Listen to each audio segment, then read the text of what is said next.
My name is Tim, your host of Digital Health Live here at CES. Huge event, 800 people in the room. We're in the back studio, knocking out the interviews with the folks who just came off stage. So the topic was No Guts, No Glory, tackling healthcare head on. We got David Ip.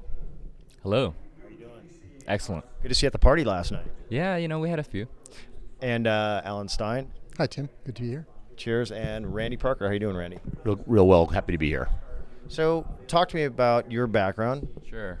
So David Ip at Anthem Blue Cross Blue Shield, Senior Digital Product Manager, consumer mobile customer experience and e-marketing. Been doing mobile marketing and advertising and applications for Baker's dozen now, 13 years. So I didn't come from the healthcare side, and I fell into it about 4 years ago, and not looking back. Yeah, keep going. Burn it forward. Alan?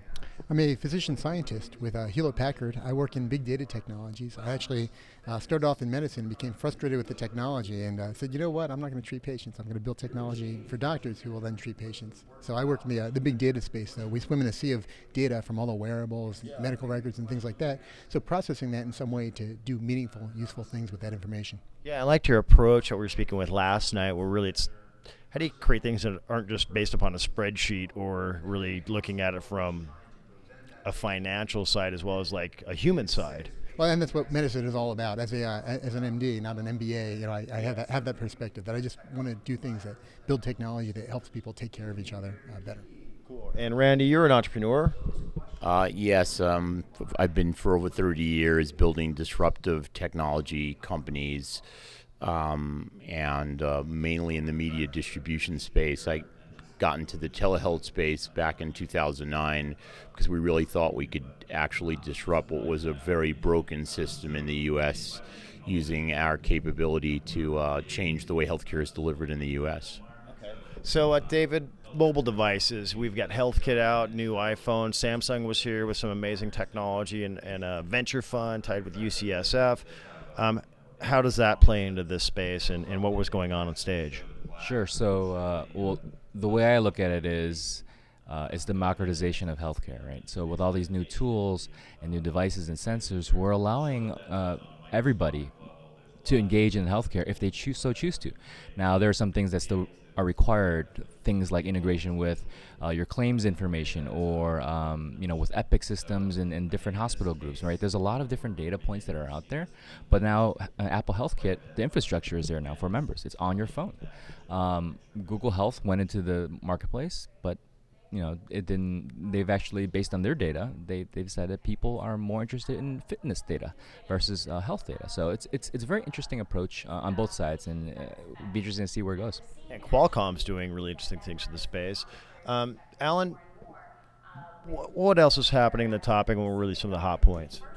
Well, I think there are challenges from where we are to where we need to go. There are the way the system is set up right now. There's a lot of misalignment, and there are privacy issues that have to be worked out. There are issues with respect to payers and payments, and a lot of that is working out in terms of as accountable care brings together the payers and the providers. But I think a lot of that also we need to think disruptively about the technology and on the consumer empowerment to help drive the transformation of healthcare. Randy, what were your thoughts? Well, so I think we're at a perfect storm when what we're able to do right now is we have technology, we have accountable care pushing the system for a lack of providers, and really there is an opportunity to become a disruptor in the space. We also think that it's a consumerization of healthcare where consumers are expecting choices because of the fact that they're now having to pay money out of their own pocket for the first time, and we can absolutely leverage to provide a concierge consumer experience using virtual healthcare. Yeah, it's interesting is consumers have been trained with behavior within milliseconds in terms of apps and devices dropping data, and the healthcare space needs to catch up. Oh, absolutely, in a number of different fronts. So first of all, usability-wise, design-wise, it's typically most healthcare-related applications that I've seen are not very well designed. When you look at a Google or you look at a Facebook or Twitter, and then you compare an EMR, doesn't. It's kind of apples and oranges. So I think there's a lot of room for improvement, and I think we're getting there, but it's going to take some time. So, Alan, a mobile device in this space is a front end to a supercomputer, plus it's a two-way video conferencing platform. How does that change the game and with what you're doing at HP? So mobile devices, there's tons of opportunity here, right? As the interaction from patient engagement goes from being something you did in the doctor's office or in a hospital to something that can happen almost anywhere in terms of there's telehealth, there's all sorts of aspects of that interaction, sensors, GPS data, how much time you're spending at the liquor store or at the gym, right? So there's just a plethora of data that can be collected there. I think the challenge for us is to go from the data, though, into useful information that we can do insightful things with, actionable. Yeah, there's like actively capturing data. There's passive data built into my cell phone GPS, and then what do you do with it? So, Randy, what else was going on the panel that was interesting to you? I think what was the panel was significant because what we were able to identify is many of the challenges that have happened in the past within healthcare, that what we're all doing here would never have been possible if there was not a push to actually create change inside the way healthcare is delivered. And so we have an opportunity here for the first time to apply innovation and also to get reimbursed for the services that we can provide. So that's the key, is also tying a consumerized approach to customer servicing and things like that, but then also getting paid for it. How does that work? The consumer side or the... How is this all coming together? What are the pieces that are making everything happen? What's the perfect storm? Sure. So I would certainly say that the perfect storm is, well, first of all, understanding the consumer and giving them what they want and what they don't want. So based on our consumer research, most people don't care about healthcare-related applications on a daily basis.